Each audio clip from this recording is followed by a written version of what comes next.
दोस्तों अभी कमेंट पढ़ा जिसमें एक भाई ने लिखा कि दीदी मेरी उम्र 23 वर्ष है और मेरा नाम अमित रस्तोगी है। इस 2026 से मैं अपने करियर की शुरुआत बतौर एंकर करना चाहता हूँ। कृपया कुछ ऐसी टिप्स साझा करें जिससे मुझे पर्सनल प्रोफेशनल ग्रोथ पाने में हेल्प मिले।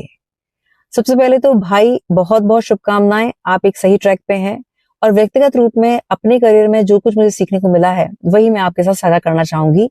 फिलहाल आपको 3 बातें रिमाइंडर के तौर पर खुद को याद दिलाने की जरूरत है। सबसे पहले ये याद रखना है कि चाहे गैदरिंग 50 लोगों की है, 500 लोगों की है या 5000, मन में कभी ये भावना आने पाए कि ये इवेंट छोटा है और वो इवेंट बड़ा। हमें अपने काम को शिद्दत से निभाना है और जब हम अपने काम से प्यार करते हैं फिर यही काम हमें प्रेम योग्य बनाता है। दूसरा, अपनी ऑडियंस के साथ कुटुंब भाव से कनेक्ट करना है।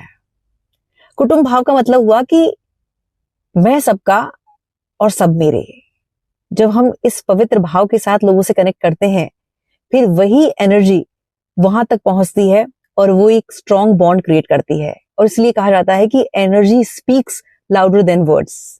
तो इस बात का ध्यान रखना है, भाव को पवित्र रखना है। तीसरा और अहम, जेंटल फर्म आई कांटेक्ट। दोस्तों आंखों को सच्चाई का प्रतीक माना जाता है। जितना जेंटल हमारा ऑडियंस के साथ आई कांटेक्ट होगा हम भरोसे के लायक बनते हैं। एक गलती बहुत नामी एंकर्स को भी मैंने करते हुए देखा है, वो टशन के चक्कर में या हीरो दिखने के चक्कर में, कूल दिखने के चक्कर में लेट नाइट्स के जो इवेंट्स होते हैं उसमें चश्मा लगाते हैं। अब चश्मा एक कूल लुक तो दे रहा है लेकिन जो एक विश्वास बनना था इन आंखों के माध्यम से वो मिसिंग होता है। इसीलिए इस गलती से बचना है और फर्म जेंटल आई कांटेक्ट अपने ऑडियंस से करना है। इस पर बड़ी अच्छी लाइंस है कि जो बात ज़बां पर आ ना सके आंखों की ज़बानी होती है और पलकों के झरोके बंद कर लो जब बात छुपानी होती है।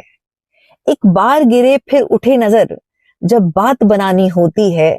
आंखों से शुरू आंखों पे खत्म हर एक कहानी होती है। तो फर्म जेंटल आई कांटेक्ट रखें, कुटुंब भाव से कनेक्ट हों और अपने काम से प्यार करें। फिर दुनिया की कोई ताकत आपको आपका मुकाम पाने से, आपका नाम बनाने से नहीं रोक सकती। विचार कीजिए। बहुत बहुत आभार। नमस्कार। जय श्री राम।